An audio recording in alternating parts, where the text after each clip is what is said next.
Tempos de Escravidão, de Viviane Regina Catapano, parte 3, capítulo 5. Durante a refeição, em que a jovem escrava se encarregou de servi-los, olhares entre ela e Francisco foram discretamente trocados. Ao término, Henrique o conduziu ao escritório a fim de travarem uma prosa reservada. Como capturaremos os escravos? Henrique foi direto e objetivo ao assunto. Eu liderarei a invasão de Minas Gerais, conquanto necessitaremos de homens para tal finalidade. Um plano deve ser meticulosamente arquitetado, ponderou Francisco. E quanto aos homens já os tem? Henrique o testou. Como notificado no telegrama, resido no Rio de Janeiro desde a minha infância, não tendo reles conhecimento a quem eu deva confiar em São Paulo, mormente em Campinas. Sou um forasteiro em suas terras. Cogitei que pudesse me ajudar neste quesito. Francisco mirou impacientemente, numa jogada astuta. Percebo a sua indecisão. À vista disso, partirei para que sozinho possa refletir. E se realmente fecharmos o acordo, peço que me procure. Eu estarei hospedado na pousada da senhora Catarina. Não há nada para ser refletido, bravejou Henrique. Designarei os meus homens para acompanhá-lo na captura dos escravos, salientando que eu ficarei com lucro de 80% sobre as vendas no mercado negro. 80%? Exclamou Francisco, testificando a sua ambição. Enfrentarei todos os riscos para o senhor ficar na segurança da sua casa. Por favor, não me interprete mal. O que eu receberei não valerá nem mesmo a minha vida. Diga-me o seu preço que eu analisarei. Henrique o interrogou apreensivamente. Ficarei com 70% e a escrava Petúnia, ousou Francisco. Henrique sobressaltou-se, sem nunca ter passado por sua cabeça desfazer-se da escrava. Dou-lhe 50% sem a escrava, propôs Henrique. Soube que a propriedade Albuquerque está à venda. 60% para comprá-la, minha última proposta. Francisco não se deixou vencer. 50% será o suficiente para comprá-la, alegou Henrique. Após a morte de Petrônio e partida do seu filho para o exterior, a propriedade foi abandonada. Antes de antecipar a compra, me inteirei sobre as suas condições. Pelo que me consta, ainda que sozinha, a senhora Aurora Albuquerque continua a administrá-la, oferecendo-me uma quantia abaixo do mercado. Detenho algumas economias na estimativa de que o lucro arrecadado com a venda dos escravos me auxiliará na prosperidade dos negócios. Ponderando com clareza, a sua proximidade me será proveitosa. 50% é o justo. Henrique estendeu-lhe a mão para que fosse selado o acordo e assim foi feito. Não se preocupa com o destino da senhora Aurora? Arriscou Francisco. Por que me preocuparia? Em minha maturidade, a Aurora escolheu Petrônio do que a mim, restando-nos unicamente o sentimento da repulsa. Na atualidade, Aurora acusa-me de ter assassinado seu marido, na intenção de me apossar das suas terras e obviamente da sua pessoa. Tudo em virtude de uma rixa antiga, de uma escrava, justificou-se Henrique. E o assassinou? Henrique esboçou um sorriso, sem lhe dar a confirmação ansiada. Qualquer que seja o motivo, não me diz respeito. De momento, foquemos no propósito de nos tornarmos homens ricos e extremamente poderosos. Cerrando os punhos, solicitou: acompanhe-me até a propriedade Albuquerque. Apreciarei a sua presença na ocasião em que for assinada a escritura que me concederá posse das suas terras. Suas terras? Então eu devo presumir que a Aurora lhe concederá não só a propriedade Albuquerque, como também a Jordão. Por alguns instantes, Henrique refletiu na mudança drástica que ocorreria na vida da mulher que o rejeitou. Certamente, assegurou Francisco ao novamente ser interpelado. As economias anteriormente referidas me parecem exorbitantes. Como as conseguiu? Herdei uma pequena fortuna de família, intentando um rápido investimento. Receando uma desconfiança, retificou-se. Perdoe-me por nada comentar. Pensei que fosse relevante a minha situação financeira, tendo em vista que o assunto em pauta seja a captura e venda dos escravos. Temos o acordo? Sim, Nada me fará desistir do nosso acordo, entretanto. Henrique fez uma pequena observação. Ainda que eu queira lhe acompanhar, presinto que Aurora não me receberá em suas terras antes de assinar o documento. Elas me pertencem. Cuidarei pessoalmente desse pormenor. Amanhã, ao primeiro raiar do dia, eu lhe farei uma visita para os últimos acertos e citarei a sua presença como testemunha. Tenho certeza de que ela não se oporá. E o que o faz ter essa certeza? A sua pressa em se desvencilhar das lembranças penosamente vivenciadas. Soube que a senhora Aurora possui um filho inválido, não podendo contar com a sua colaboração para dar continuidade ao legado da família, sendo-lhe viável desfazer-se do patrimônio antes que a sua persistência a induza à falência. Está bem informado. Como sabe tanto a respeito da família Albuquerque? Digamos que a senhora Catarina seja uma mulher sociável, zombou Francisco. Quis dizer fofoqueira, gargalhou Henrique. Assim que lhe for possível, me informe o dia e horário em que assinará o documento. Prometo meu comparecimento. De comum acordo, Francisco Cunha não só o avisaria, como juntos iriam à propriedade Albuquerque, e neste inteirim confabulariam sobre a invasão de Minas Gerais. Apercebendo o horário tardio, Francisco despedia-se ao subitamente ouvir um estrondo provindo da sala de estar. Ambos os homens correram para averiguar o ocorrido. De tez empalidecida, Petúnia se encontrava estendida no chão. Francisco se agachou, depositando as pontas dos seus dedos sobre o pulso da escrava, na ânsia de detectar a sua frequência cardíaca, mirando numa expressão estarrecida. Capítulo 6. Francisco apanhou Petúnia em seus braços e, por via do olhar, pediu permissão para que a depositasse sobre o sofá. Sem meios de recusar o pedido defronte ao novo sócio, Henrique autorizou. A sua pulsação está fraca. Acredito que tenha sido mal súbito. Muitos dos escravos desfalecem em decorrência do trabalho excessivo e da alimentação escassa. Por acaso a jovem em questão passou por alguma privação? Inquiriu Francisco. Sentindo-se pressionado, Henrique admitiu o sucedido. Ambas as privações. Francisco tinha ciência de que não poderia contestar a sua autoridade sobre os escravos, ao cordialmente requisitar. Petúnia precisa se alimentar, senão a sua vida sucumbirá por inanição. A afirmação de Francisco aterrorizou o senhor da jovem escrava, que, reparando na sua reação, prosseguiu. Sobrou muitos alimentos do nosso jantar. Ao invés de desperdiçá-los, lhe dê um pouco. Quer que eu lhe ofereça o mesmo alimento do seu senhor? Embasbacou-se Henrique. Será isso? Ou prejuízo de uma peça valiosa? Francisco tocou em seu ponto fraco. Está certo. A faça acordar e lhe dê os alimentos. Me retirarei para não ter que presenciar uma cena bizarra. Concordou de semblante fechado. Me chame assim que terminar. Me deixará sozinho? Preciso de ajuda. Desesperou-se Francisco.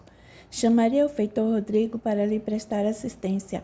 Sem abusar da sua boa vontade, eu gostaria que chamasse Álvaro, o meu homem de confiança. Francisco estremeceu sob o olhar inquisidor de Henrique, que somente lhe falou: seja breve, eu aguardarei em meu escritório. Não demorou para que Álvaro adentrasse esbaforido o interior da casa grande. Aconteceu algo com o senhor? Tranquilize-se, estou bem. Petúnia que não está. Sem muitas explicações, rogou: vá até a cozinha e apanhe um recipiente de água e panos limpos. Álvaro foi ágil, entregando-lhe o que havia sido determinado. Francisco encharcou os panos de água, passando-os sobre a testa e a nuca da escrava, enquanto Álvaro exercia o mesmo procedimento sobre os punhos, na esperança de que ela recobrasse a consciência. E recobrou. Sente-se bem? Perguntou Francisco.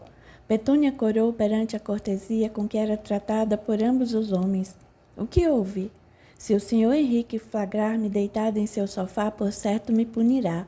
A escrava levantou-se bruscamente, sentindo leve zonzeio. Mantenha-se deitada. A senhorita foi acometida por um mal súbito, que ocasionou seu desmaio. Álvaro buscará algo para se alimentar, elucidou Francisco, estranhando o riso da jovem. Disse algo que não deveria? Perdoe-me, senhor. Não estou acostumada com gentilezas. Em toda a minha vida, nunca fui chamada de senhorita, estando habituada a servir e não a ser servida. Então é isso. A simplicidade da escrava o fascinava. Por esta noite será servida por nós. E quanto ao seu senhor, não se preocupe. Ele consentiu que a ajudássemos. Consentiu. Petúnia desconfiou das suas palavras numa nova tentativa de se levantar. Precisa confiar nas pessoas, rogou Francisco. Assim que se alimentar, partiremos. Desta vez, Álvaro retornou com um prato de alimentos, colocando sobre a mesa. Em temor, Petúnia se recusou a sentar na mesma mesa em que o seu senhor realizava as refeições, um ato não forçado e compreendido pelos homens, conduzindo-a para a cozinha. A escrava se alimentou fartamente. Revigorada, agradeceu-os, contudo interrogou-os. Por que me ofertam ajuda gratuita, se nem me conhecem? Francisco e Álvaro se entreolharam boquiabertos, aumentando a curiosidade da jovem. Estenderíamos as mãos em auxílio para qualquer pessoa, replicou Francisco. Qualquer pessoa? Insistiu Petúnia. Se o meu patrão diz, não lhe cabe suspeitar das suas palavras. Álvaro defendeu. Deixa, clamou Francisco. Petúnia está no seu direito, afinal ela não nos conhece. Escravos não têm direito algum na propriedade Almeida. O capitão do mato adentrou de supetão na cozinha. O senhor Henrique já se recolheu mediante a sua demora. Por favor, cavalheiros, me acompanhe até a saída. E quanto a você, Petúnia, retorne para a senzala. Petúnia os agradeceu por mais uma vez, não apreciando a amistosidade com que tratava os convidados. Jeremias ameaçou-a com uma chibata em mãos. Não se atreva. Francisco repreendeu de punhos fechados. Jeremias, eu sugiro não criar uma desavença com o novo sócio do senhor Almeida, vociferou Álvaro. Como sabe o meu nome? Baixando a chibata, franziu a testa. Eu lhes disse. Mentiu a escrava no anseio de poupá-los da sua zanga. Disse-lhes que na ausência do senhor Henrique era o capitão que mandava em tudo. Isso é verdade, gabou-se Jeremias. Petúnia retirou-se às pressas com receio de que o capitão do mato mudasse de ideia e a chicoteasse, mas antes contemplou os olhares enternecidos de ambos os homens, sendo esta uma gratidão recíproca. Francisco e Álvaro partiram, deixando em aberto uma questão. Como Francisco Cunha poderia denotar a sua benignidade ao próximo se ambicionava a captura e venda dos escravos de Minas Gerais? Capítulo 7. Após 3 dias de angustiante espera, o encontro que consolidaria a posse da propriedade Albuquerque foi marcado, e como havia sido combinado, Francisco se encontraria com o novo sócio em Terras Almeida. Chegando, Henrique retratou-se assim que o viu. Bom dia. Antes de mais nada, gostaria de me desculpar pelos maus modos. Me recolhi sem me despedir. A exaustão me dominou, assim como a expectativa do seu retorno ao meu escritório, que delongou-se a acontecer. Meu caro Francisco, já não sou tão jovem. Bom dia. Não há motivos para se desculpar. De fato, o socorro atribuído à sua escrava tomou-me o tempo, porquanto foi por uma boa causa. Francisco conteve a sua curiosidade para não indagá-lo a respeito de Petúnia. Sem que notasse a sua descortês conduta, Henrique não o convidou para entrar, partindo imediatamente em direção à propriedade Albuquerque. Durante a extenuante cavalgada, Henrique expressou seu temor em face do mutismo e transpiração exacerbada. Algo lhe perturba. Francisco foi ignorado. Se desejar, prosseguirei sozinho. Henrique ergueu os olhos, baixando-os a seguir. Na realidade, encarar Aurora depois de anos gerava-lhe uma profunda amargura no coração. Adentrando a respectiva propriedade, considerando-se o novo senhor, Francisco guiou sem melindres. Entretanto, Álvaro os aguardava na companhia de Aurora. O que seu capataz faz aqui? Intrigou-se Henrique. Ordenei que ele me aguardasse junto à senhora Aurora, sendo este o modo de coagi-la. Assimilando a sua falta de tino, utilizou-se de objetividade, um modo de impedir a sua desistência. Em nossa última conversa, captei o seu apego emocional. Perspicaz da sua parte, bradou Henrique olhando ao seu redor. Precisará impor o seu respeito entre os escravos. Eles me parecem tão altivos, tão felizes. Deveras eu terei, admitiu Francisco. Entregando as rédeas dos cavalos para Álvaro, ambos os homens saudaram Aurora, que simulou o seu aprazimento em recebê-los. A conversa foi tensa, porém produtiva. Ao perpassar de uma hora, o documento que legalizava a posse das terras foi assinado por Francisco, tendo como as suas testemunhas o próprio Henrique e Aurora, na presença de um homem que a representava, o Dr. Fernandes, o médico que outrora tratou as lesões de Miguel em sua adolescência. Com as vendas das propriedades, onde a senhora irá? Francisco a questionou. Não se preocupe, o Dr. Fernandes se encarregará da minha comodidade, replicou Aurora em gestos delicados. Na verdade, pigarreou o Dr. Fernandes em continuidade. Perdoe-me. Como eu dizia, na verdade a minha cliente precisará de um tempo para realizar a sua mudança num prazo não estabelecido. Compreenda-me que a compra de uma nova moradia não se dará de um dia para o outro. Doutor, por favor, não o importune. Ficarei hospedada na pousada da senhora Catarina, do mesmo modo que o senhor Francisco tem ficado. Aurora o contrariou. De modo algum. A pousada não é um ambiente seguro para uma dama. Além do mais, a sua presença nesta propriedade me será de grande valia, atestou Francisco. De grande valia? Aurora espantou-se defronte o anunciado. Por muitos anos a senhora tem administrado os bens do seu finado marido. Poderia me ensinar o processo da cana-de-açúcar? Sinceramente, eu não entendo nada sobre o assunto. Está certo. Manterei-me na propriedade para lhe ensinar, e de antemão agradeço pelo acolhimento. Não abusarei da sua hospitalidade. Eu tenho certeza de que o Dr. Fernandes será ágil na procura de uma nova moradia. Aurora deixou-se convencer. Notando o assombro estampado nos olhos do homem, Francisco piscou-lhe ao retrucar. Fique pelo tempo desejado. A sua companhia me será agradável. Aos risos finalizou. Confesso que eu seja lerdo para o entendimento de alguns assuntos. Precisará de paciência e muita disponibilidade. Isso eu tenho de sobra, brincou Aurora. Se Miguel estivesse aqui, faria o mesmo. Miguel? Francisco arregalou os olhos. Sim, meu filho Miguel, esclareceu Aurora. Henrique, que só havia expressado a sua opinião a pedido de Francisco, interrompeu-os. Sendo ele o único herdeiro, Miguel não clamará pelo patrimônio da família? Em lágrimas, Aurora declarou: Miguel não se encontra entre nós. O silêncio se fez presente por alguns instantes. Em despedida, o Dr. Fernandes foi o primeiro a partir, seguido de Henrique e Francisco, que faria sua mudança no mesmo dia. No entanto, antes de efetivar a sua montaria, Francisco aproximou-se de Aurora, no fito de murmurar em seu ouvido. A senhora acha que ele acreditou? Convictamente que sim, dado que Henrique não enxergue um palmo diante do nariz, zombeteou Aurora, dispondo de um sorriso ardil. Afastando-se, Aurora assinou-lhes no aguardo de que Francisco regressasse para assumir o seu lugar nas propriedades Albuquerque e Jordão. Capítulo 8. Francisco tornou-se um homem de posses. As suas idas à propriedade Almeida se intensificaram, aumentando a sua admiração por Petúnia, sem que se desse conta do amor que havia arrebatado seu coração. Todavia, o inverso acontecia com Petúnia, que lutava contra o sentimento mais sublime do ser, evitando-o a todo custo. Numa das visitas, Francisco muniu-se de coragem no intento de prosear com a jovem. Por que esquiva-se da minha presença? Impressão do senhor.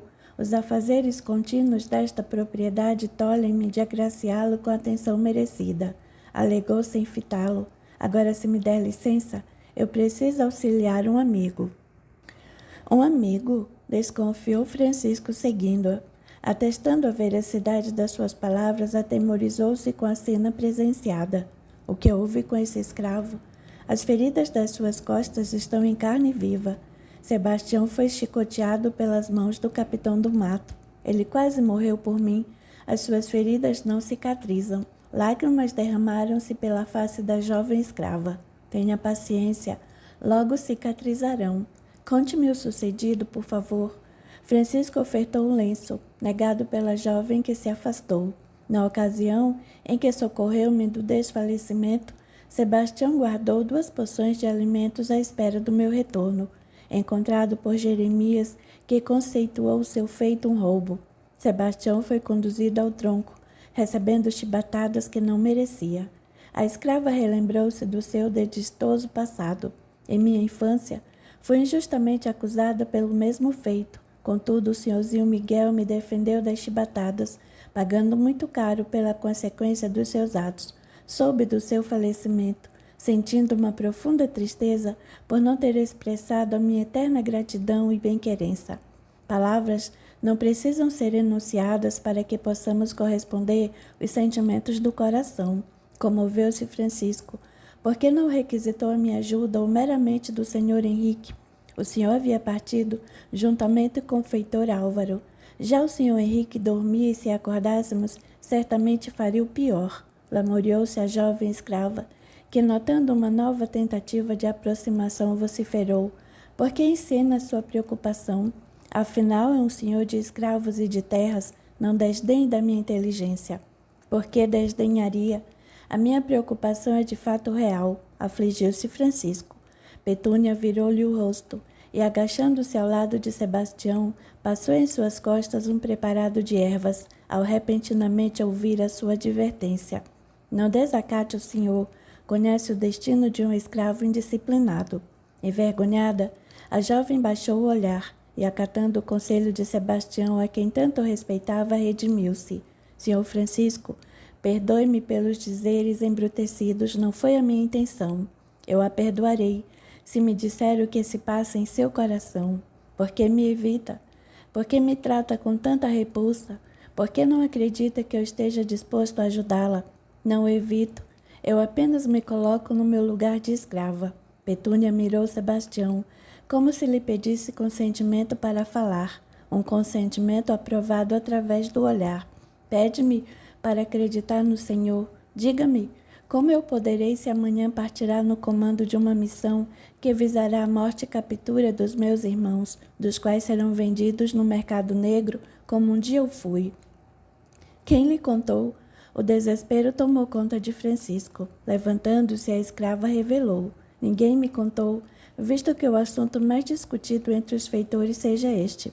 Francisco atinou a razão genuína do seu afastamento, na sapiência de que este não seria um momento oportuno para convencê-la do contrário, e nem poderia.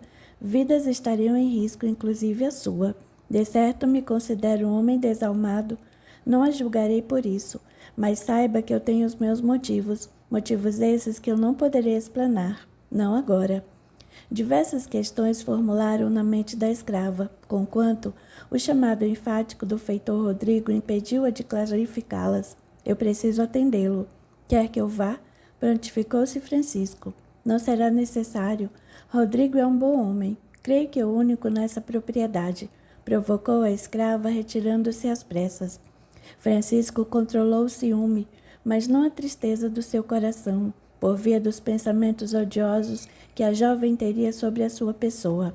Segredos, exclamou Sebastião. O que disse? Inquiriu Francisco em distração. São tantos os segredos que a verdade nos amedronta, teimou Sebastião. Porventura o escravo guarda segredos? O que sabe dos meus? Todos nós guardamos. Dos seus eu não sei, já me bastam os meus. Assim como a escrava, Francisco apressou a sua retirada, temendo a descoberta dos seus planos, ao casualmente se deparar com Henrique. O que fazia na senzala? Não fui notificado da sua chegada em minha propriedade.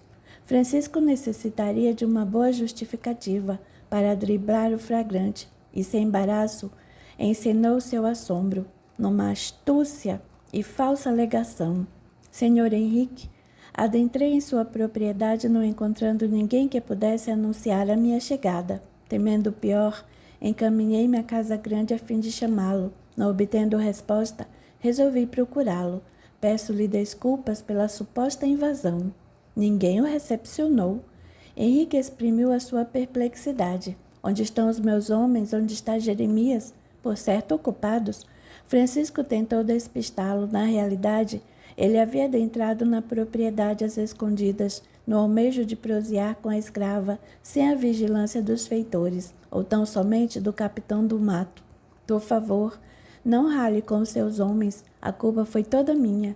Ressalto que amanhã partiremos para a captura dos escravos, portanto, careço tê-los como os meus aliados e não como os meus adversários. Henrique franziu a testa ao juntar das sobrancelhas, e sem a nada desconfiar, sorriu-lhe no amistoso proferir. Eu nada direi de momento, acompanhe-me, um café fresquinho nos cairá bem. Num suspiro profundo e não percebido, Francisco retribuiu o sorriso, seguindo para os acertos finais da missão que em breve se concretizaria. Capítulo 9. O novo e triste dia resplandeceu. Um temor de encarar a jovem escrava, Francisco marcou um ponto de encontro com os homens que o auxiliaria. Um feito não compreendido, porém aceito por Henrique. A jornada seria penosa para Francisco, que não tirava a doce imagem de Petúnia dos seus pensamentos, na certeza de que ela o odiasse pelo que estaria prestes a realizar. Entre as muitas paradas, um grupo de homens adentrou as circunvizinhanças de Minas Gerais, tramando a invasão. Sem demora, um novo plano de ataque foi arquitetado, tendo em vista que a mata densa os impedisse de ter um rápido acesso. Ao comando, Francisco ordenou que capturassem todos os nativos africanos com vida e que os trouxessem à sua presença, sendo lamentável um descumprimento da ordem. Os quero vivos. Esgoelava-se sem ser ouvido, visto que os gritos de pavor fossem superiores ao seu. Francisco não alcançou êxito numa captura pacífica, controlando o emocional para que não houvesse o seu esmorecimento perante aos muitos corpos estendidos pelo chão. Por que nos odeia tanto? O que fizemos para merecer o repúdio dos homens brancos? Questionou o nativo aos prantos. A sua família havia acabado de ser dizimada na sua frente, não lhe restando a vontade de viver. Assim, é há muitos anos, perdoe-me. Apanhando-o pelo braço, Francisco conduziu para junto dos outros escravos, porquanto o nativo mirou-se em atinar os dizeres do homem, que lhe rogava perdão ao mesmo tempo que o aprisionava. Em fileira, homens, mulheres, idosos e crianças foram acorrentados pelos pés. Ainda que rendidos, apanhavam dos feitores. Por que os chicoteiros já estão presos? Inquiriu Francisco para o espanto do capitão do mato que o ouviu. Suponho que esta seja a sua primeira missão de captura, zombou Jeremias. Se não colocarmos limites nos escravos, eles fugirão antes mesmo de chegarmos ao mercado negro. Como fugirão se estão acorrentados? Francisco retificou a sua fala, no anseio de que Jeremias não conjecturasse o seu enternecimento pelos nativos africanos. Eu não admitirei que as novas peças sejam danificadas. Tal ato implicará na desvalorização das mercadorias. Creio que o Sr. Henrique não apreciará o arrecadamento abaixo das suas expectativas. Senhor, se não receberem punição, nos afrontarão, justificou-se Jeremias. Quem está ao comando?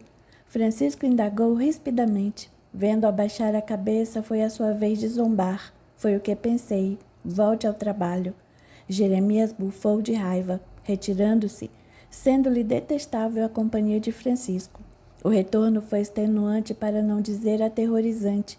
Ao menor descuido de Francisco, os escravos eram impiedosamente torturados. Em meio ao trajeto, foram abordados por dezenas de homens fortemente armados, com uma bandana em seus rostos, no intuito de não serem posteriormente reconhecidos, dentre os quais abolicionistas e quilombolas. O grupo que atendia ao comando de Francisco foi dominado assim como o próprio. Quem são vocês? Eu lhes darei apenas uma pequena fortuna se nos libertar, propôs Francisco ao homem que denotava ser o líder do bando. Estamos a caminho do mercado negro. Cale-se, berrou o líder, enquanto seus comparsas desacorrentavam os nativos. Eu não desejo seu dinheiro sujo, o dinheiro provindo de vidas inocentes. Se não deseja, elucide-me por que rouba os nossos escravos, interpelou Francisco. Eu não os roubo, eu os liberto, declarou o líder num sorriso camuflado. Abolicionistas medíocres, bravejou Jeremias, Quando o senhor Almeida descobrir o que fizeram, serão caçados, não como escravos, mas como animais que são. Pelo que me consta, o único que está a rugir é o capitão, debochou o líder. Quando o senhor Almeida descobrir, estaremos distantes. Quer que eu acabe com a vida deles? Sugeriu um dos comparsas. Deixemos que sofram por debaixo do sol escaldante. Creio que desse modo darão valor à vida do próximo, determinou o líder. Amarre-os. A vida do próximo não tem um resquício de valor para nós, sobretudo se a vida em questão se tratar dos escravos. Jeremias expressou o ódio enraizado em seu ser, mediante a sua fala ríspida. Quando eu me libertar, o capturarei pessoalmente, na segurança de que terá uma morte lenta e dolorosa. Jeremias, não dificulte a nossa situação, clamou Francisco. O seu homem já dificultou. Encolerizado e sob ameaça, o líder do grupo ordenou a seus comparsas: certifiquem-se de que todos estejam amarrados. Não tolerarei ninguém em meu encalço.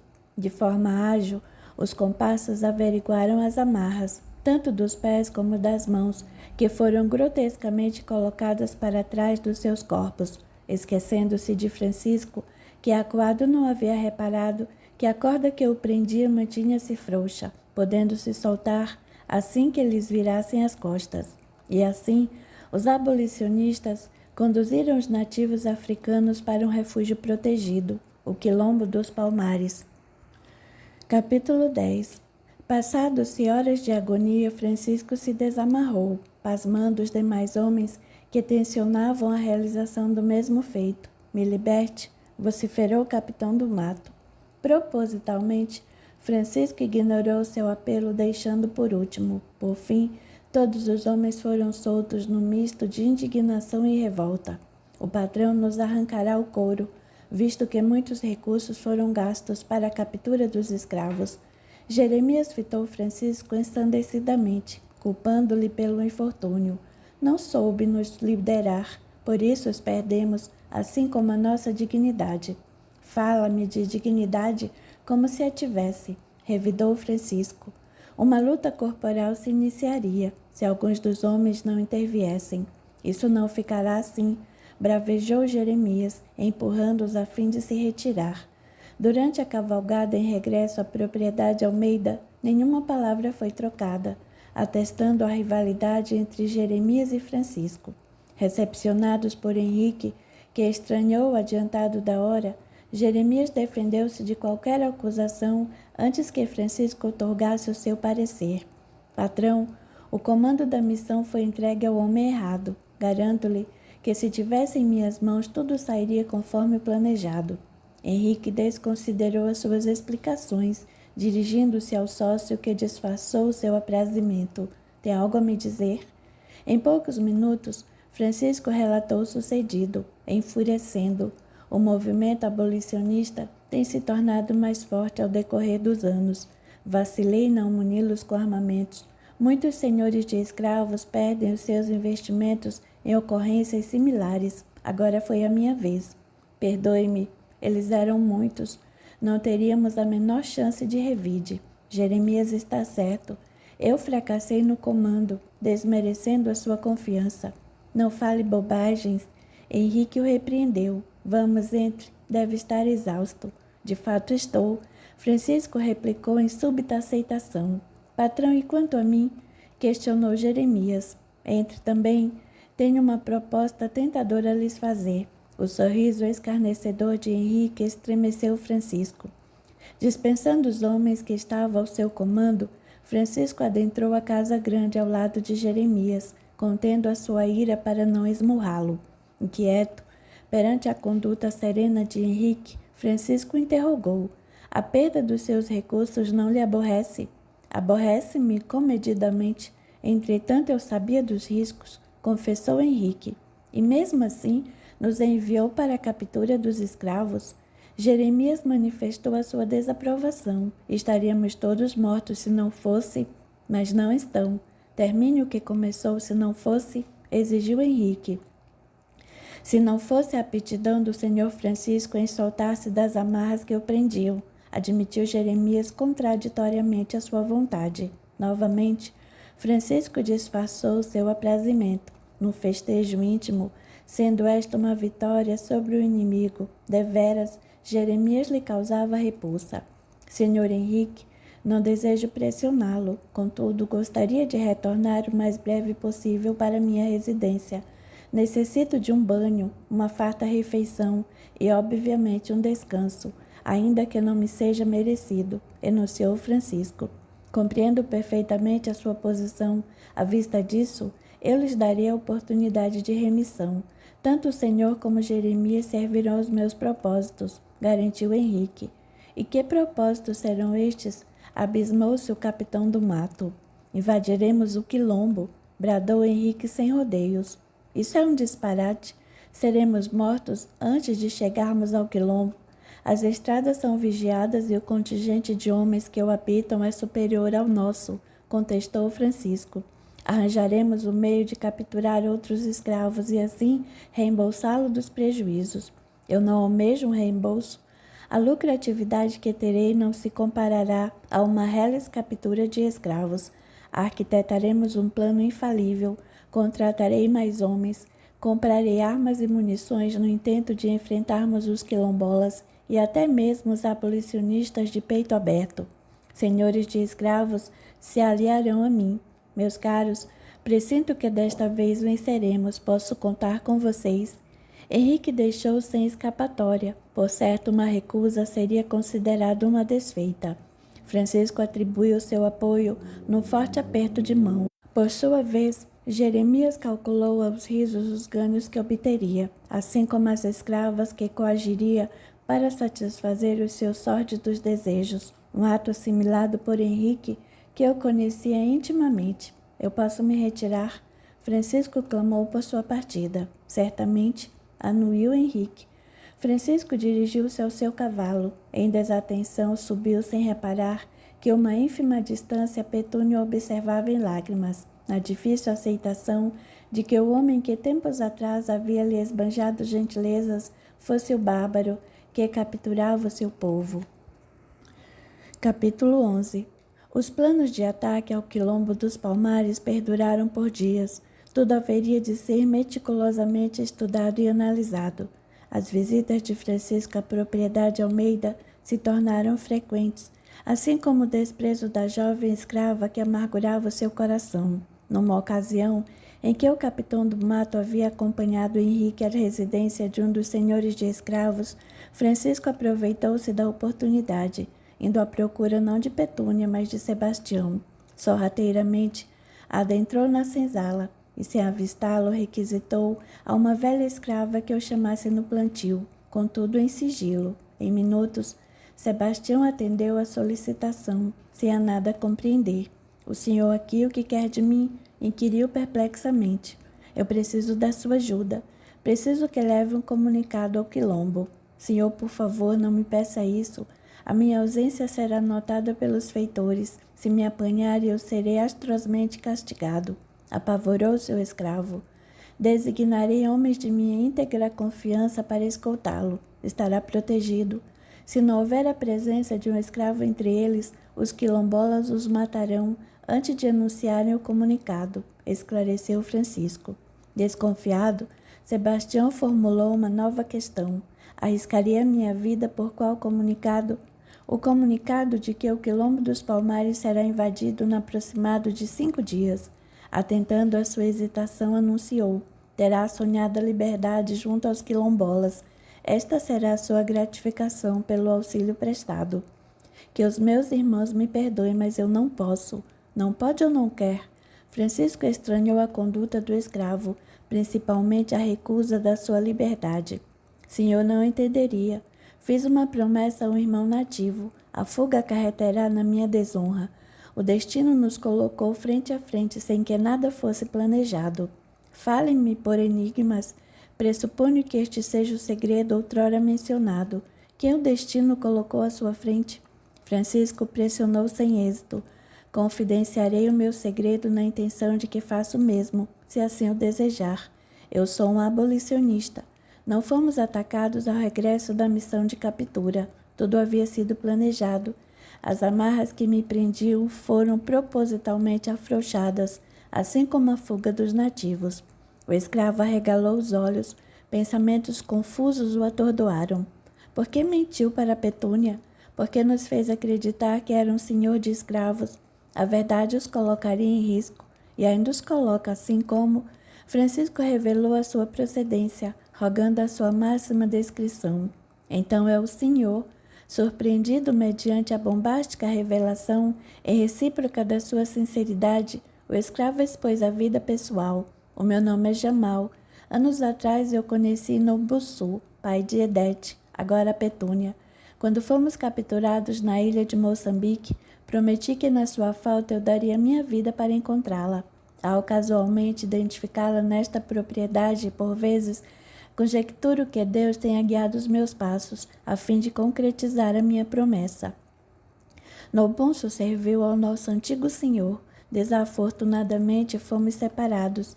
Ele foi vendido antes de atrever-me a fugir. Atualmente, Nobunso serve a propriedade Albuquerque. Procure-o com o nome de Tomás. Ele não possui o conhecimento do meu paradeiro, tampouco da filha. O pai de Petúnia reside em minha atual propriedade. Alarmou-se Francisco. Por que não contou para Petúnia uma notícia dessa alegraria? Eu temi que ela fugisse para reencontrá-lo. Não é segredo que a jovem seja a preferida do Sr. Henrique. Calei-me no anseio de preservar a sua vida, na certeza de que não serei perdoado pela omissão. Lamuriou-se o escravo. Do mesmo modo, receio que Petúnia não me perdoará quando descobrir a verdade que me circunda. Ambos visamos o seu bem. Ainda que isto nos coloque numa situação delicada, sem perder as esperanças, persistiu. Contarei com a sua descrição, não só com a minha descrição, com a minha ajuda. Garantiu Sebastião a exibição do seu entusiasmo, posto que há tempo não se sentisse vivo para a realização de um feito tão importante. Peço-lhe somente que zele pela vida de Petúnia em minha ausência. Dói o meu coração abandoná-la. Não a abandonará. Muito em breve se reencontrarão. Eu não serei ingênuo, a ponto de enfrentar o Sr. Henrique sem uma carta na manga, alegou Francisco. Tenho homens infiltrados nesta propriedade que a vigiarão diuturnamente. Na ocasião oportuna, dilucidarei toda a verdade, no mais da sua bravura em auxiliar os seus irmãos quilombolas. O Senhor me gratificará com a liberdade e eu brindarei com o reconhecimento do meu povo. Quando a escravatura findar, o seu nome será declamado como homem branco que denotou benevolência aos homens negros. Os seus feitos jamais serão esquecidos. Há muito a ser discutido. Voltemos ao assunto que me trouxe aqui. Sensibilizado, Francisco enxugou uma lágrima escorrida. Em continuidade, o Sr. Henrique oferecerá um banquete aos senhores de escravos. De certo, seus homens se embebedarão e abaixarão a guarda, sendo este o momento propício para agirmos. Fique de prontidão. Obtendo a sua concordância, se retirou às pressas, em temor de que Henrique antecipasse o seu retorno. Sebastião o admirou ainda mais, em especial, a grandeza do seu coração. Capítulo 12. Francisco Cunha compareceu ao banquete e, aproveitando-se de um instante de descuido em que todos os convidados proseavam animadamente, incluindo o próprio Henrique, saiu à procura de Sebastião, que o aguardava impacientemente próximo à senzala. O que faz aqui fora? Questionou Francisco, olhando ao seu redor. Esperava pelo senhor. O escravo afligiu-se ao vê-lo sozinho. Disse-me que homens de sua íntegra confiança me acompanhariam ao quilombo onde estão. Eu os conduzirei até eles. Francisco fez menção para que eu seguisse, conquanto foram tolhidos de seguir. O que tramam? Petúnia os flagrou, posicionando-se na frente de ambos os homens. Petúnia, não há tempo para explicações, deixe-nos passar, clamou Francisco. Em assimilação dos fatos, a jovem escrava contemplou uma trouxa de roupas nas mãos de Sebastião e, sentindo-se rejeitada, marejou os olhos. Petúnia, não tire conclusões precipitadas. Trilharei um caminho perigoso em auxílio aos irmãos quilombolas. Sr. Henrique deseja atacá-los e capturá-los para uma póstera venda no mercado negro.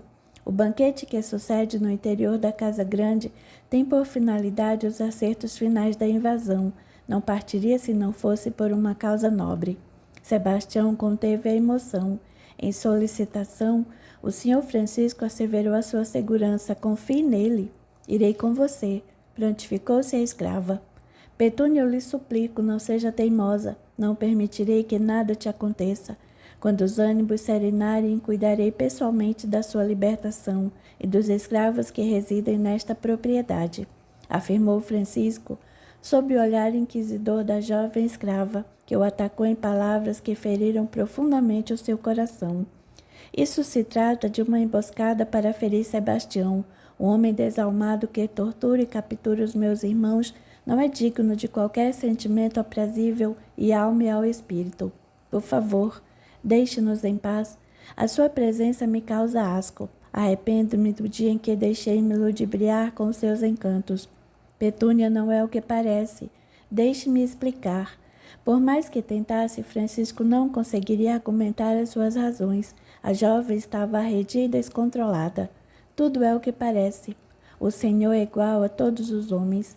Almejam os bolsos cheios de moedas e as escravas mais formosas em seus leitos. Isso tudo me enoja. Ao perceber a sutil aproximação de Francisco, a jovem se afastou. Não ouse me tocar, ou gritarei. Assim todos saberão que surrupi os escravos do senhor Henrique bem debaixo do seu nariz. Cale-se, Petúnia. Sebastião interveio a favor de Francisco. Me assombra uma jovem tão doce e carismática pronunciar tantas barbáries contra o homem que tenciona nos ajudar, enfrentando despretensiosamente os poderosos. Nos ajudar? Crê nisso, Sebastião? A jovem sorriu sarcasticamente. Partirei rumo ao quilombo, com o seu consentimento ou não. Portanto, volte a senzala ou arcará com as consequências de um ato que não cometeu, aconselhou Sebastião. Force-me a retornar. Ralhou Petúnia com as mãos na cintura. A mesma turrona de sempre. Isso nunca mudará, resmungou Francisco. O que disse? Embasbacou-se a jovem escrava sem o entendimento. Sebastião fitou na ânsia de que revelasse a verdade. Mormente, o seu passado para a jovem, no entanto, houve a recusa numa menção negativa da sua cabeça. A minha demora será notada. Precisamos nos apressar. Sebastião, porventura, cumprirá o que lhe foi postulado? Francisco cobrou-lhe uma posição. Certamente que eu cumprirei, replicou em afirmação. Contemplando a decepção nitidamente estampada na face da jovem, Francisco revelou aquilo que considerou apropriado. Petúnia, eu sou um abolicionista. A missão de captura aos escravos de Minas Gerais foi um disfarce. Os meus homens fingiram nos atacar. Eu sabia exatamente o que ocorria antes mesmo de acontecer. Lamento profundamente pelas vidas que não pude salvar. Eu luto pelos direitos dos negros e dos escravos. Luto pela liberdade que lhes é tolhida vivenciar. Luto pela paz e principalmente luto pela confraternização dos nossos povos, para que não sejam mais diferenciados pela cor das suas peles, visto que todos nós somos filhos de um mesmo Deus. Chocada, Petúnia se enrubesceu em arrependimento da sua fala anterior. Senhor Francisco, perdoe-me. O que dilacera o meu coração não é o fato de dirigir-me palavras ofensivas, e sim não ter notado a pureza dos meus sentimentos. De olhos baixos, acrescentou em abrupta retirada. Exige demais de que não se lembraria de mim. Petúnia estonteou-se, desejando inquiri-lo a fim de compreender o que conjecturava ser o incompreensível, contudo não haveria tempo. Sebastião conferiu-lhe um abraço terno e caloroso, proferindo em despedida. Contém o pranto. Ouviu o senhor Francisco? Quando os ânimos serenarem, conquistará sua liberdade junto aos nossos irmãos. Dê uma chance ao senhor. Ele é homem de virtudes raras e admiráveis. Em breve se conscientizará disso e se arrependerá do julgamento que lhe fizeste. Eu já me arrependo, admitiu a jovem em retorno à senzala. Sebastião apressou os passos na intenção de alcançar Francisco, que o conduziu ao lado externo da propriedade Almeida, ofertando-lhe um cavalo na apresentação dos homens que o acompanhariam. Em aceno, os viu sumir das suas vistas, voltando à casa grande. Distraído e embriagado, Henrique não havia percebido a sua ausência. O mesmo não se poderia dizer de Jeremias, que, acostumado a beber, se encontrava sóbrio. Capítulo 13. Intrigado perante a reação de Francisco, que desviava-lhe o olhar, Jeremias ponderou as causas que o atormentavam, sem a nada imaginar. Por fim, o banquete cessou ao amanhecer. As horas passaram e a ausência de Sebastião só foi notada no almoço, em que Rodrigo ordenou a divisão de uma porção miserável de alimentos à sua escrava, sendo esta uma determinação de Henrique. Em vistoria, o feitor foi ter uma prosa com a escrava Petúnia. Onde está Sebastião, não o vi no plantio. Petúnia engasgou no repentino empalidecer, instigando o feitor ao raciocínio lógico. Não me diga que Sebastião fugiu. Constatando o espanto da jovem, insistiu. Petúnia, onde ele está? Se o capitão do mato não encontrá-lo, será caçado, torturado e morto sem uma chance de defesa. Eu não o delatarei, nem que isso custe a minha vida, bravejou a jovem. A quem não delatará? Jeremias chegou de sopetão.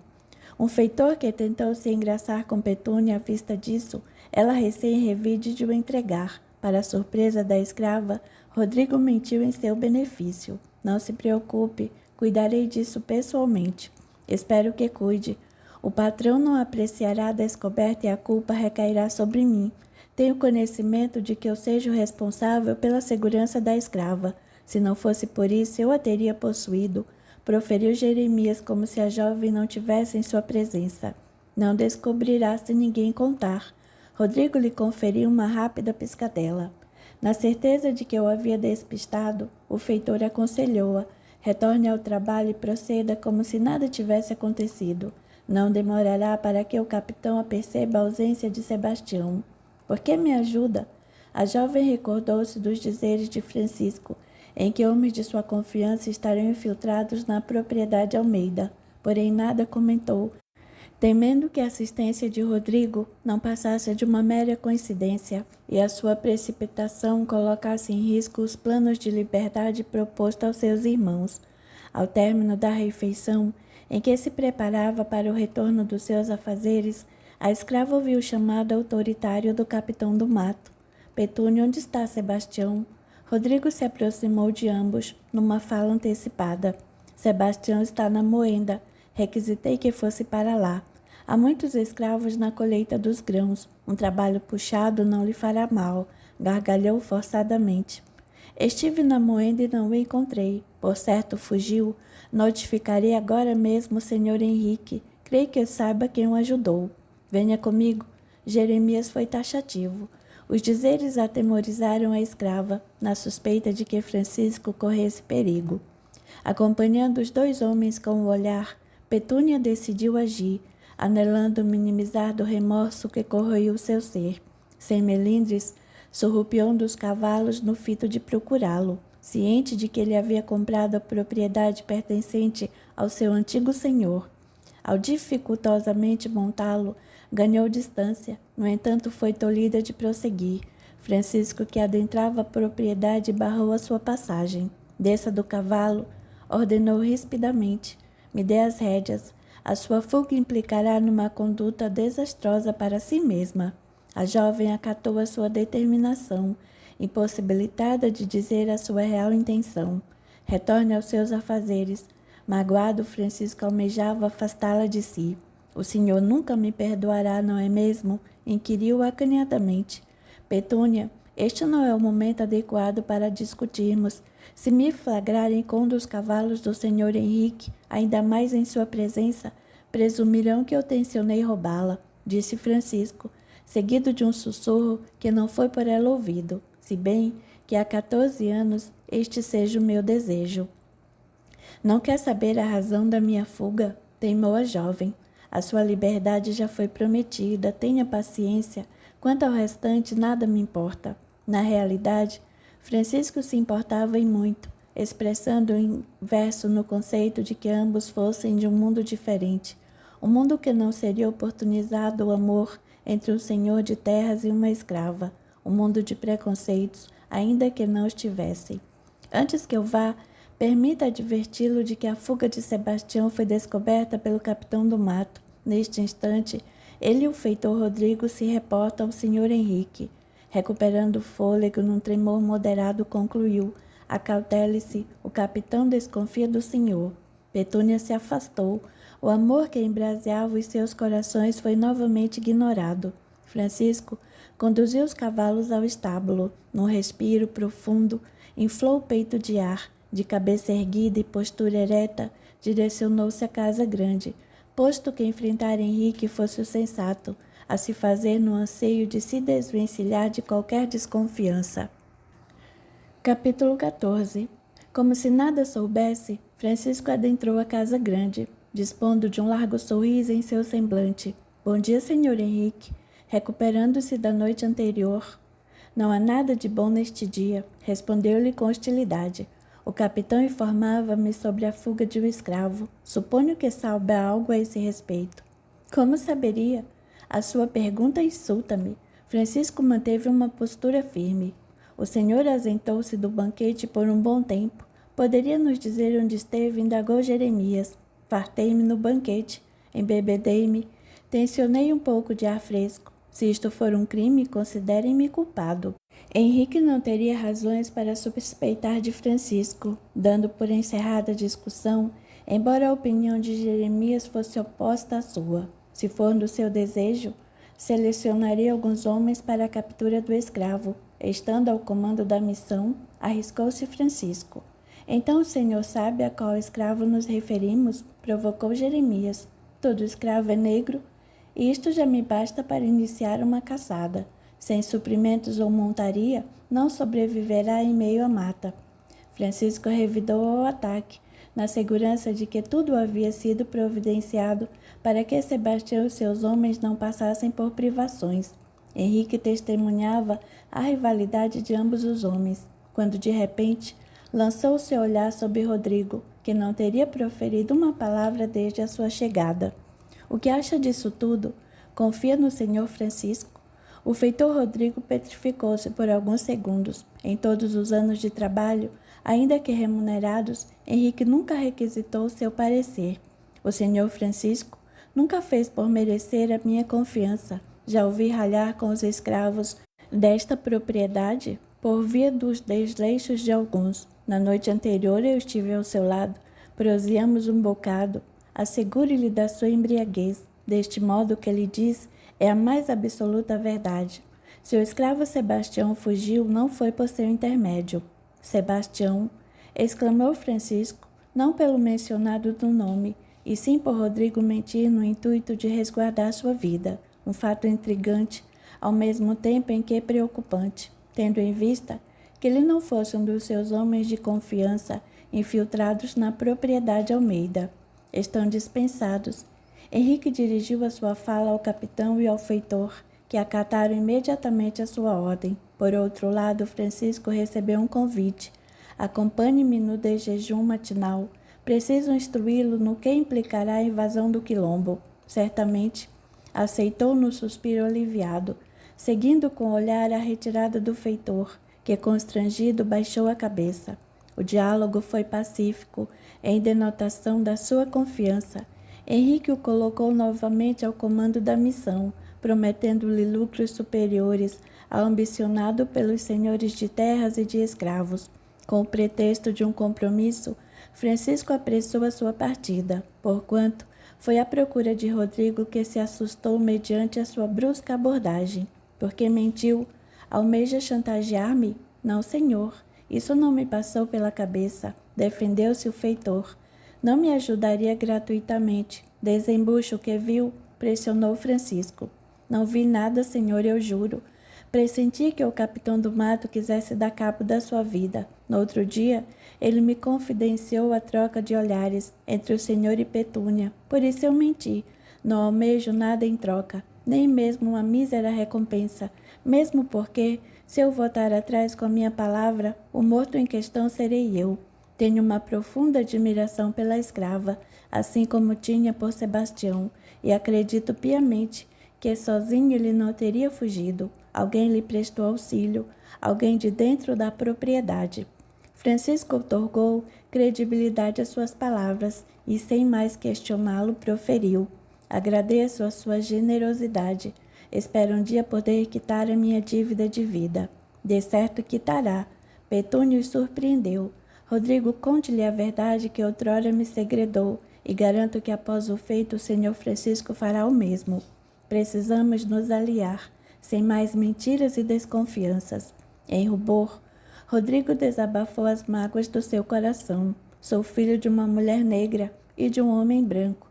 À vista disso, desfaço a estima nutrida pelos escravos, em negação da minha origem, para que eu não sofra a retaliação dos meus comparsas. Onde está sua mãe e o seu pai? Por que não o acolheu? Francisco quis se inteirar dos detalhes. A minha mãe foi brutalmente assassinada a mando do meu pai, o renomado senhor de terras e de escravos, que temeu que a história viesse à tona. Fui conduzida a uma aldeia distante, em que os escravos pouparam minha vida. Independente da cor da minha pele, ainda que eu fosse uma criança diferente, sentia-me amado. Nádia Vicaule era o seu nome. Ele morreu em terras Albuquerque. Francisco esbugalhou os olhos, numa agitação interna. Seria Rodrigo filho bastardo de Petrônio, irmão de Miguel? Lamento por sua perda. Sou um abolicionista.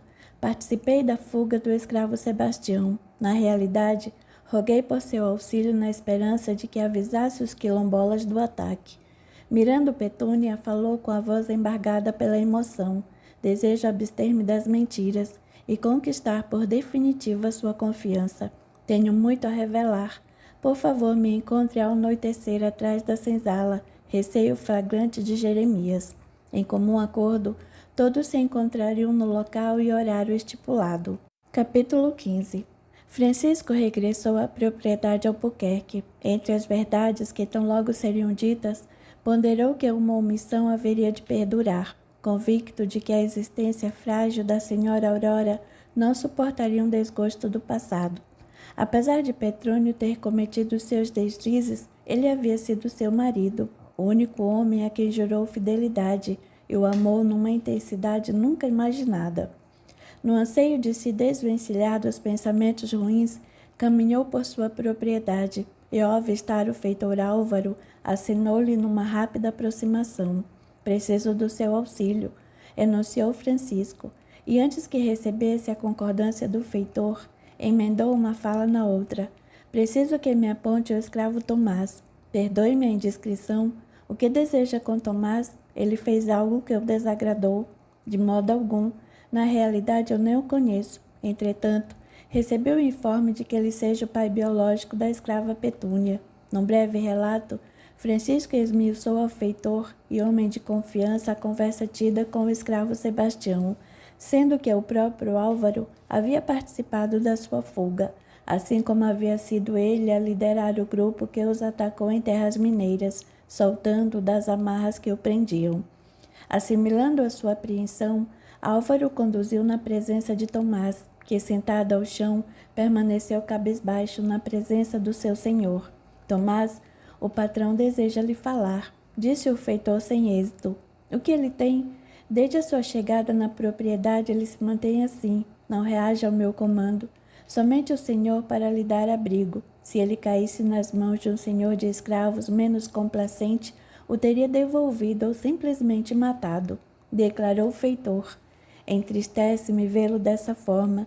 Se a escrava Esméria estivesse viva, por certo teria reanimado. Infelizmente não está, e a idade pesa para todos, assegurou Francisco. Agora deixe-nos sozinhos, tentarei uma abordagem convincente. Senhor, de nada adiantará. Os escravos já tentaram de tudo, desista, advertiu o feitor. Os escravos não sabiam que eu sei. Francisco atribuiu-lhe um sorriso malicioso e entendimento.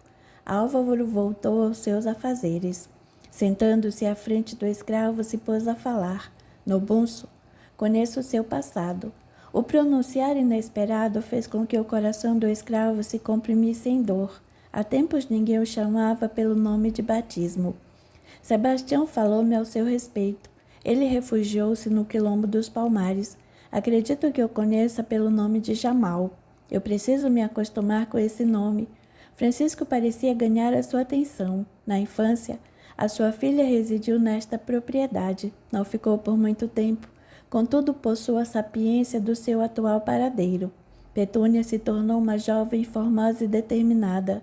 De ímpeto, a atenção obtida se esvaiu. Numa rápida análise, Francisco intuiu seu erro. Edete sente falta do pai. O escravo ergueu a cabeça, os seus olhos fixaram-se nos de Francisco, e a sombriedade que o aprisionava iluminou-se, por fim, a enunciar. Minha filha está viva. Foram tantos anos que eu pensei no pior. Pensei que ela tivesse partido como Mumbi, minha esposa e mãe de Edete. Lágrimas de saudade se derramaram pelo rosto do escravo. Eu imploro, me leve até ela. No bunço, eu soube da sua esposa, meus sentimentos pela fatídica perda. De agora em diante, não haverá necessidade de um nome falso. Não haverá necessidade de ocultar a sua origem, assim como eu não mais ocultarei a minha. Careço do seu auxílio para deslindar toda a verdade para Edete. Receio que ela nunca me perdoará. No entanto, eu levarei a sua presença ao anoitecer. Francisco revelou seu passado, em apresentação da dificuldade que encontrariam para resgatar a jovem, que residia na propriedade Almeida, e os seus planos de libertação para os muitos escravos que sofriam impiedosamente nas mãos dos seus feitores por determinação de Henrique. Isto, quando o próprio não se incumbia de castigá-los. De sobressalto, Nobunso Babaturi se levantou, em denotação de uma força assombrosa, em retorno da sua crença no Pai Altíssimo, um ato que devolveu-lhe a razão de viver. Ao similarmente se levantar, numa ação impremeditada, Francisco deu-lhe um abraço, num pranto perfeitamente compreendido e partilhado. O Senhor é um homem generoso, serei o seu eterno aliado, e pelo bem oportunizado aos nossos irmãos, darei a minha vida pela sua, no juramento de que protegerá minha filha dos perigos que há por vir. Nobunso estendeu-lhe a mão para que fosse selado o compromisso de lealdade, e sem delongas, Francisco apertou-a firmemente. Passou por muitos dissabores em sua vida, é dada a hora de ser feliz. Todos nós passamos, todavia não desejo a sua vida, e sim que reate os laços fraternais que o une a Edete. Por um instante, o semblante de Francisco se fechou em consternação. Dentro das suas limitações, o Senhor realizou o praticável. Não se cobre pelo infortúnio do nosso povo, tampouco de Edete. Crê em minhas palavras, não estava em suas mãos o destino que traçaríamos. Só Deus misericordioso tende a nos salvar. A fala tênue do escravo mitigou seus ânimos. Anos passaram, e apenas uma alma pura manifestou um amor incomensurável por outra, independente da nossa etnia. Em toda a minha penosa existência, nunca imaginei-me expressar gratidão a um homem branco. De joelhos, Nobunso declarou com a voz do coração que a ancestralidade dos povos africanos o abençoe. Eu já me sinto abençoado, asseverou Francisco. Nobunso recitou uma oração que foi ensinada aos escravos por um pároco que visitava com assiduidade a antiga propriedade que havia servido, cingindo Francisco de uma energia emanada pela ancestralidade referida. Meu Deus, creio em vós, dai-me, porém, fé mais firme. Espero em vós, mas dai-me esperança mais segura. Eu vos amo, mas dai-me amor mais ardente. Tenho verdadeiro pesar de ter pecado, mas dai-me pesar ainda mais profundo.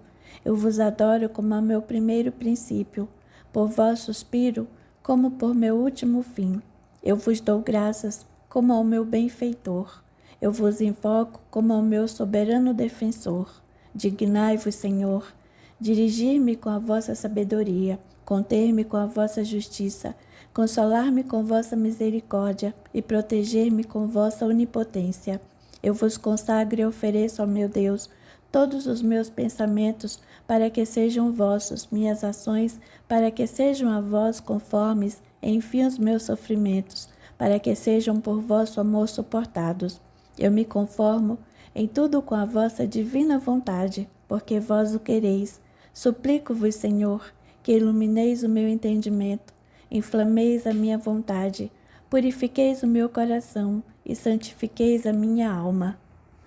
Fazei-me, Senhor, chorar meus pecados passados, resistir às tentações, reprimir as más inclinações e praticar as virtudes necessárias ao meu estado. Enchei meu coração de vosso amor, de ódio por meus defeitos, de caridade para com o próximo que se despreza tudo o que é mundano. Fazei, Senhor, que jamais me esqueça de ser submissa e obediente aos meus superiores, compassivo e caritativo para com os inferiores, fiel aos amigos e indulgente para com os inimigos. Vinde, meu Deus, em meu auxílio, para que possa moderar os sentidos com a mortificação, a avareza com a esmola, a ira com a brandura e a tibieza com a devoção. Tornai-me prudente nos conselhos, corajoso nos perigos, paciente nos infortúnios e humilde na prosperidade. Fazei-me, Senhor, atento na oração, sóbrio no alimento, diligente em minhas obrigações, firme em minhas resoluções. Inspirai-me a solicitude de guardar sempre a pureza de coração, a modéstia exterior, conversão edificante e conduta exemplar. Fazei que sem cessar me aplique a dominar a rebeldia da natureza, a cooperar com a nossa divina graça, observar vossos mandamentos e merecer a salvação. Ensinai-me, ó meu Deus, quão pequeno é o que é da terra, quão grande é o que é divino, quão breve o tempo, quão dilatado a eternidade. Concedei-me, Senhor, que me prepare para a morte. Temo o vosso juízo, escape do inferno e entre no paraíso. Por nosso Senhor Jesus Cristo. Amém. Oração universal atribuída ao Papa Clemente XI. Capítulo 16. Ao anoitecer, Francisco e Nobunso se dirigiram à propriedade Almeida. No fito de não alarmarem os feitores, atrelaram os cavalos numa árvore, caminhando em passos largos num pequeno percurso e às escondidas, se posicionaram atrás da senzala como havia sido combinado, conquanto horas decorreram aumentando a agonia de ambos. Onde está Idete? Disse-me que eu a reencontraria. Nobunso cobrou-lhe a promessa. Sim, eu disse. Pressuponho que o senhor Henrique tenha requisitado seus préstimos na casa grande. Aguardemos um pouco mais. Dominado pela impaciência, Francisco andava de um lado para o outro, afligindo ainda mais o escravo. Aquiete-se, assim o senhor gastará o solado do seu sapato, retrucou o escravo, contendo o próprio nervosismo. Francisco sentou-se ao seu lado, num velho tronco jogado ao chão. Transcorrido alguns minutos, ouviu passos na sua direção. Acautelando-se, depositou uma das mãos sobre a arma de fogo que carregava consigo. Nobunso arregalou os olhos, sem a nada mencionar, atinando a sua honrosa conduta de salvaguarda do perigo. Quem vem aí? Inquiriu Francisco. Sou eu, Rodrigo. Identificou-se em aproximação. Embora fosse escassa a luz do luar, o feitor visualizou o reflexo da sua arma, conferindo alguns passos para trás. Acalme-se. Eu apenas me precavi de um ataque surpresa, bradou Francisco. Depois do relatado, o senhor acha que eu trairia sua confiança? Admirou-se o feitor. Não foi isso que eu quis dizer. Francisco apressou-se numa nova argumentação. Eu e Nobunso invadimos a propriedade. Sem dúvida, nos tornamos alvos fáceis para os homens que estiverem de sentinela. Com base nisto, tenho meu ato como preservação das nossas vidas e não como uma desconfiança. Acredito no Senhor. E quanto ao escravo, porque o trouxe? Rodrigo forçou a visão, fracassando em seu reconhecimento. Eu nunca o viu nesta propriedade. Na ocasião oportuna, tudo será devidamente esclarecido. Franzindo a testa, indagou. A propósito, onde está Petúnia? Ficamos de nos reencontrar. Rodrigo gaguejou por diversas vezes, sem coragem de lhe dar o informe ansiado. Onde ela está? Num questionamento autoritário, Nobunso tomou a frente da situação. Quem pensa que é para se dirigir a mim com toda arrogância? Revidou Rodrigo. Nobunso é um amigo, não tema. Lutamos todos por uma causa em comum. Proferiu Francisco na intenção de que não se enfrentassem. Se deem as mãos. Notando a relutância de ambos, bravejou. Agora! Ainda que receosos, Rodrigo e Nobunso selaram um compromisso de lealdade, similar ao sucedido entre o escravo e Francisco. Perdoe-me pela exaltação, redimiu-se Rodrigo.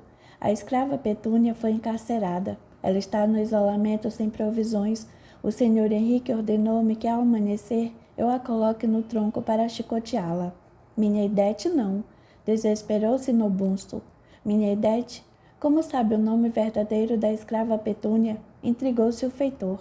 Senhor Francisco pede-me confiança, pois me dê motivos para continuar a tê-la.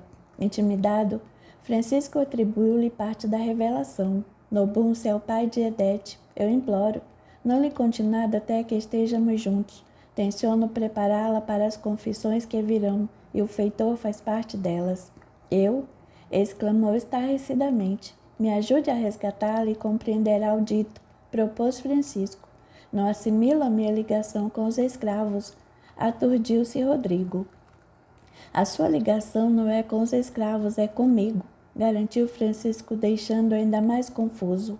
Dilucide-me porque Idete foi punida. Em suas orações, Petúnia, quero dizer, Idete clamou a intervenção de Deus para que os negros fossem poupados durante a invasão ao quilombo dos Palmares. Não assimilo aonde queira chegar. O que tem a ver a oração com a punição e o ataque aos quilombolas? Francisco não ligou os fatos. Fracamente tudo. Por mero descuido, o senhor Henrique escutou fatos que somente os senhores de escravos, feitores e capitões saberiam, como a data da invasão, forçando-a na entrega do traidor. Pelo que entendi, um ataque surpresa ocorrerá na ocasião da sua punição. Porque eu não fui notificado? Presumo que Idete tenha me delatado. Francisco não se aborreceu, certo de que qualquer confissão se daria por meio da tortura. Eu não possuo as respostas aneladas. Desde que foi confinada, não o visitei. O capitão do mato a vigia por determinação do senhor Henrique, alertou Rodrigo. Desolado e no marejar dos olhos, Francisco sentiu-se de mãos atadas. Deus não permitirá que entreguemos a batalha aos nossos inimigos. Nobunso exibiu a robustez de um verdadeiro guerreiro, de um nativo africano. Não conheço as imediações dessa propriedade, assim sendo, o senhor resgatará minha filha juntamente com o feitor, e eu me incumbirei de ir ao quilombo, avisar os meus irmãos do acontecido, visto que os negros detêm uma acessibilidade que os brancos jamais conquistarão. Francisco não ponderou uma discordância, dado que Jamal havia acompanhado seus homens por este motivo, porém sabia que Nobunso nunca havia visitado o quilombo. Acaso encontrará o caminho? Deus me guiará, disse-lhe convictamente. Salve a minha filha. Nobunso partiu sem olhar para trás, deixando-os no planejamento do resgate de Idete, no desejo veemente de em breve retornar para a consolidação da união fraterna que por anos lhe foi abdicada.